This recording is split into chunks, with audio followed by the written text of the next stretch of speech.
Hi guys, and welcome to a more casual setting than we usually are, and I'm usually standing in front of those posters there, trying to make it look like kind of a little bit of a set, but I feel like it's more fun to just sit down and talk to you guys straight on. This is Roaming Recess, a show where we casually talk about different things that I want to talk about, and hopefully that you guys want to talk about as well. It used to be a weekly show, but now it's just more whenever I can get it up. I feel like the show is a lot better when I actually just casually talk to you guys, with a few edits and a few cuts in between where I fumble or make a mistake. But I'm just glad to be back, glad to be doing something like this, because it always feels really bad when I miss a week. But to be honest, if I have nothing to talk about that week, there's not really much of a point in actually talking to you guys, because I feel it's just wasting your time. You're clicking on a video that really somebody doesn't really want to talk about anything anyway. Today I want to talk about a few things actually. I want to talk about the channel, of course, that'll be later on. I also want to talk about what I've been watching this week and what I've been playing this week. But first I want to talk about the idea of long games. Games that we want to consume our lives for a long period of time, or even a short period of time. Games that pull us in, sometimes unintentionally. Games like The Witcher 3 or maybe Skyrim. When those two games came out, people were talking about these games non-stop, about how long they were, how the side quests would drag you into the game, and how your life was completely taken over. It was kind of like the real life equivalent of what people thought about when they were talking about Dungeons and Dragons back in the 80s, when people would say these kids are going to become mindless drones, or you're actually going to think they're in the real game. It didn't get quite to that, but it did get to a point where people were skipping meetups with girlfriends, and people were avoiding people to hang out with them. The need for long games as a kid. When you're young, you don't get many games. Unless your family is really rich, or unless your family just like spends their disposable income on video games, you don't get that many games. I for one didn't get that many games. I got games at least once per year off my grandmother and my mother. And you know, I usually got to pick, but sometimes I didn't actually get to pick, and sometimes you'd have to make the most of a game that you really didn't want to make the most of anyway. And sometimes you would actually just not have a game to play for a long time because you picked the wrong game. But the general idea as a kid was to get the most out of a game that you could. Some games actually were kind of, as a kid, were kind of like forced into kind of like loving. I was forced into loving just so I could get the most mileage out of it, because I knew I wasn't getting a game for a very long time, until at least, like, you know, a couple of months down the line, when my mother is kind of like, hey, do you want to go to GameStop and get a game? But it'd be like a budget of under like €10 or £10 at the time, I guess. You kind of needed games like that to be long, or at least to be something substantial that you could sink your teeth in, some replay value. And sometimes they weren't that, and sometimes they were. For me, when I was a little kid, a few games were kind of like the Final Fantasy X was one of those games that really I was so happy to get, because I just picked it up because I heard of my friend liking Final Fantasy VII, and he swore by it. And we're going to be hearing a lot about that friend, because he's kind of the person who shaped my view on video games. My brother didn't do that, but my friend actually did.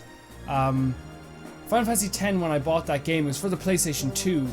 I remember honestly just playing this game for the first time and thinking it was actually just going to be a football type game, because they were playing Blitzball at the start, and I was like, oh god, I've made a horrible mistake. But I soon changed my tone. I played that game for a very long time.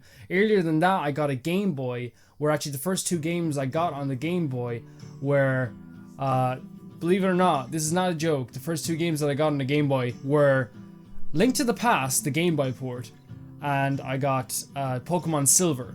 Yeah, I'm young, I'm 21. I didn't really get that much into gaming until I was around 4 or 5 years old, and to be honest, that was just playing on my brother's video game console until I got myself a Game Boy and I got myself a PlayStation 2. They were my first two consoles. And I never thought of it when I was younger about how I have to get the mileage out of this. I have to honestly get the game out of this. I have to get the most out of this gameplay. I have to get the most out of this content. I actually hate that word, but I had to use it. I couldn't think of anything else. And I did. Of course, you can get the mileage out of Link to the Past. There's lots of different secrets. You can go that whole game without not finding different things. And of course, Pokemon Silver, that game is so good because you can replay that game multiple times and use multiple different Pokemon. That game is absolutely fantastic. It's in my top 10 games of all time at least. But yeah, as a kid, those games were kind of, I was kind of lucky to get those games. Some games that I wasn't so lucky to get, I wouldn't actually get that much mileage out of, I remember I got Tekken 4 for the PlayStation 2. And Tekken 4, I didn't actually have a memory card for the first week, because when I got the PlayStation 2, I actually think I got it off somebody. I bought it off somebody. I didn't actually get it out of the shop because it was a lot cheaper to get it off this person or this other shop.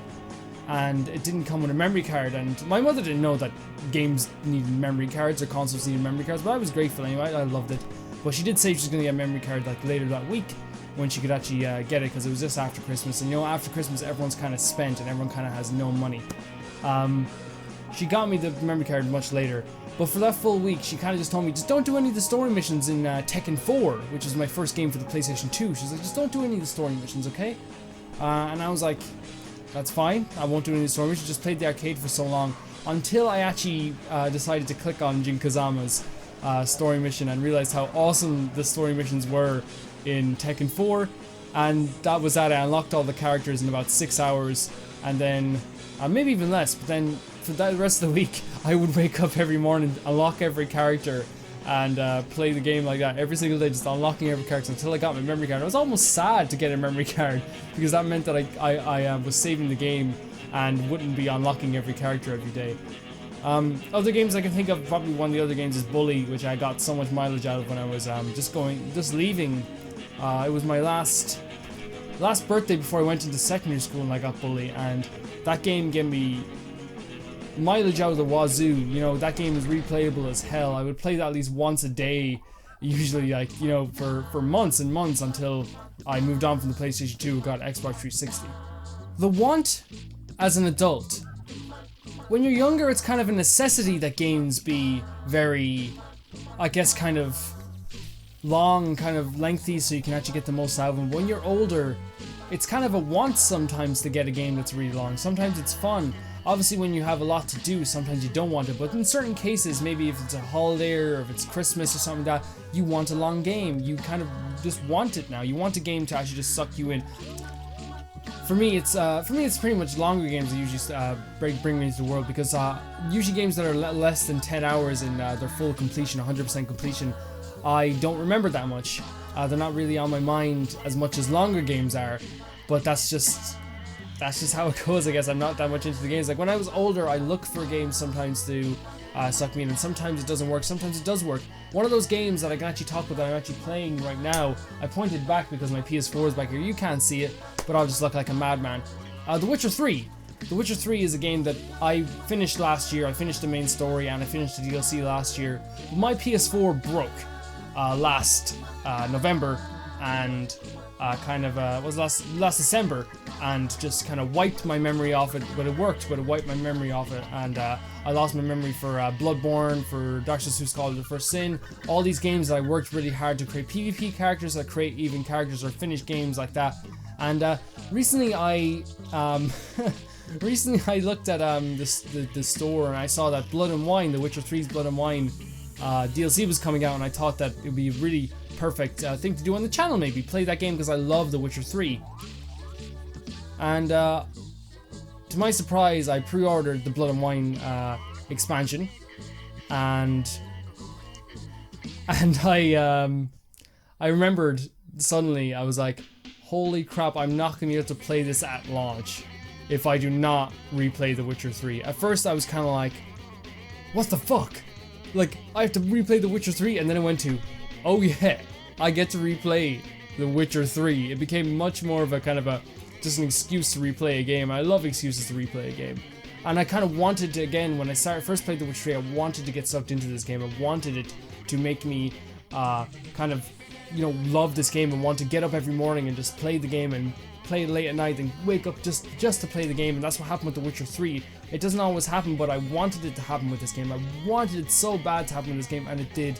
And that's one of those awesome things that you can say about The Witcher 3 in general. The accidental hook. Some games I never expected to actually draw me into the game, to actually make you want to play the game, but they just do. Back in 2011, I was at home and I think I sprained my ankle or maybe broke my ankle or something like that. I think I sprained it jumping down a few steps to get to a place a lot quicker. But yeah, I was stupid. It just happened. And I texted my friend and I said, "Hey, do you wanna give me a loan of a video game? Because I have no video games right now and I would love to just play a video game while I can't move around very much for the next while." And he said, "I'll get you a video game. I'll get you a video game.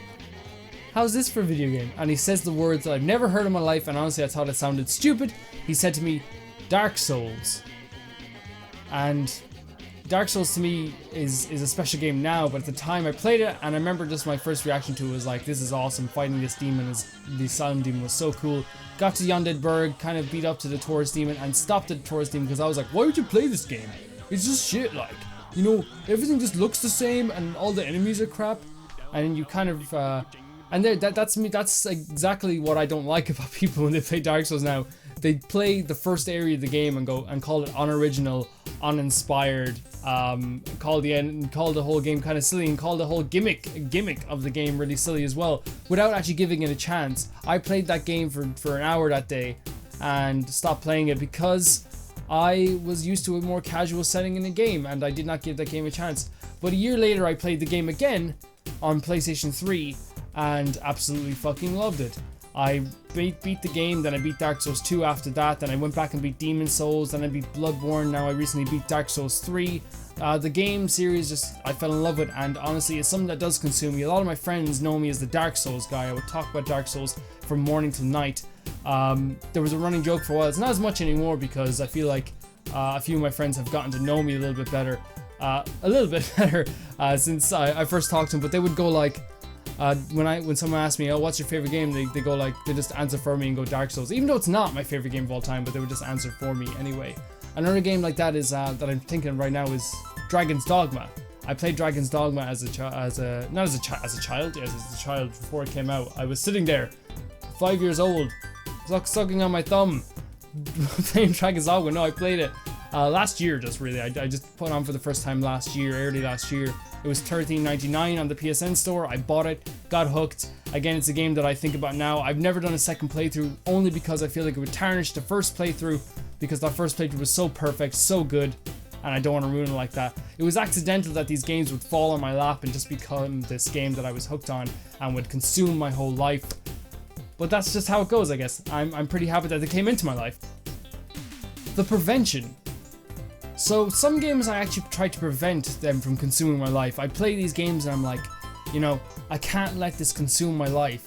And then, you know, 3 weeks later I'm there, you know, lying on my bed with a 3DS playing Xenoblade Chronicles still, because that game just hooked me, and I didn't want it to hook me because about the time when I got Xenoblade Chronicles was about the time when I was about to go in and do a bunch of exams.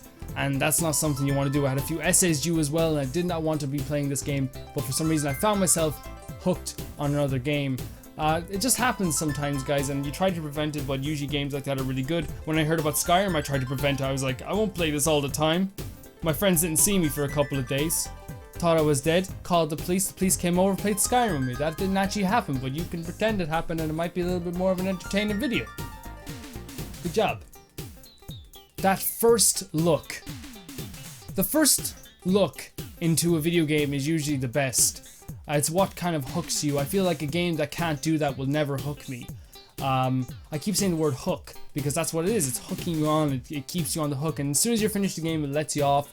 But some games like Dark Souls like put you back on. To give you some examples, I mean, The Witcher 3, when you first go into White Orchard and it's like this beautiful land that actually feels like people are living in it, and all of a sudden I was just like, I need to play this game for the rest of my life. You look at Xenoblade, the microphone just fell. I mean, you look at a game like Final Fantasy X where you see Zanarkand and you're like, holy shit, this place is amazing.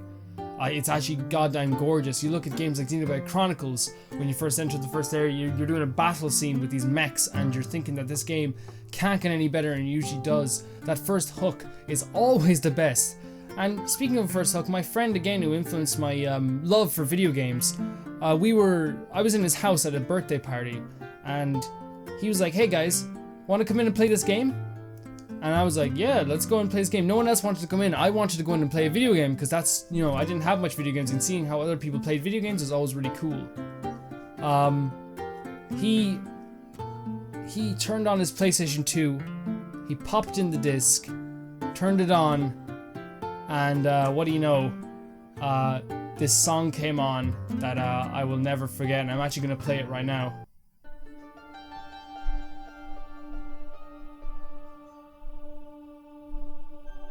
He turns on this game that he would tell me is called Shadow of the Colossus, and I don't break down, I don't cry, I don't laugh, I don't smile.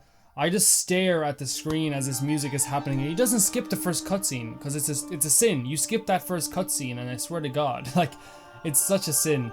And you're looking at you're looking at Wander with Mono on the horse on Agro and riding towards the Forbidden Kingdom. You hear the music that the bird is flying through the air. He's walking past these trees, so he's riding past these trees.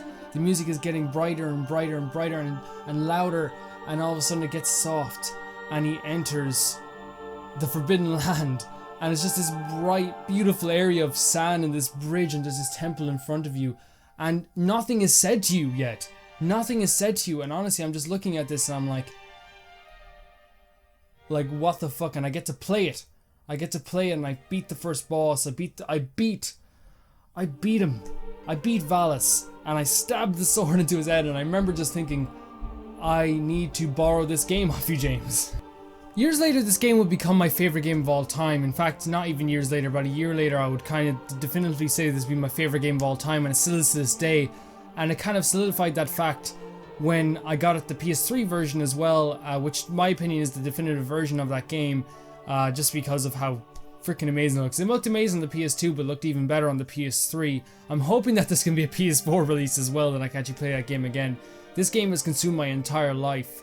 I play this game at least once a month. I play this game when I'm happy, when I'm sad, when I'm any emotion. Like, I just play the game because it's just such a perfect game. There's nothing wrong with it. Like, I'm just saying, like, maybe you guys can pick flaws out of it, but the music, the style of the game, the gameplay, it's a puzzle game with bosses. It's absolutely just fantastic. The landscape, the actual design of the bosses, how they're mechanical animals. Like, I'm probably sound like a bubbling idiot, but I don't care. This game just makes it like, you know, I get goosebumps just thinking about it. I'm glad that came in and consumed my life. It's kind of a natural thing that every game won't have that spark, but I guess it's up to you to actually find that spark within that game.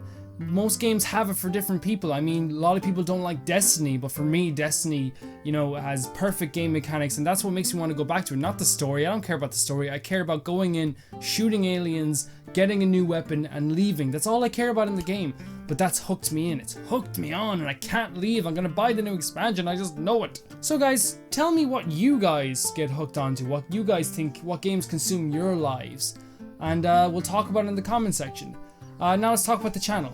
So, Corpse Party was doing very well on the channel. I'm uploading the extra episodes now. Shadwin has been doing okay on the channel. I know you guys don't really like that stuff, to be honest. I don't really like it that much anymore. That's why I don't know if I'm going to keep doing it. Soon, The Witcher 3 Blood and Wine comes out. And also very soon, Dead Island, the Definitive Collection comes out. 2 games that I love very much that I really would like to play on the channel. If you guys would want to see that, let me know. I feel like the channel's doing very well, and I feel like you guys are being very nice. So I don't think there's any much more to talk about the channel really much. And lastly, what I've been doing this week, basically I've been playing The Witcher 3 non-stop. I've been playing a bit of Tales of Heartsard, trying to finish it up. I've also been watching Game of Thrones and Silicon Valley. I've also been watching a few YouTubers. I'm watching a lot of Easy Allies. The Easy Allies guys, by the way, I don't do this enough. There's a Patreon that I'm actually supporting right now, and I feel like it's a very good Patreon. Basically these guys do a video game podcast. They do betting stuff where they go to horse races and stuff like this. It's really interesting to see. They do kind of JonTron style shows where they talk about past games and talk about different games from their childhood. They do live streams every day, at least 3 live streams every single day except for Saturday and Sunday, because that's kind of their days off that they don't do that stuff. They do hype shows called Uber Syndrome. They do a show that's kind of separate from it, but he's still a part of that thing. They do that show that I'm talking about, it's called Bossman at Home, kind of similar to this show. They also do got one thing. Easy update was just a weird show that anything can really happen. Last week they had Elise Williams from Funhouse just hanging out with Ian Hink. So that's basically what I've been doing all week. Just nothing really. So guys, thanks very much for watching. This is Roman Recess. I'm sorry this is really long. I feel like it's just a topic I really wanted to talk about. I really love Game of Thrones. Got him. You just got pranked. Just got pranked. Game of Thrones is really good, guys. I like you guys too. I'm kidding, guys. I'm kidding. You guys, I'm very grateful for what you guys have done. I'm very grateful for you guys liking, commenting, and doing whatever else you'd want to do with the video. As always, leave a like on someone else's videos. Thanks for watching this. You do that to us. Very kind. I'll see you in the next one. Ta-ta.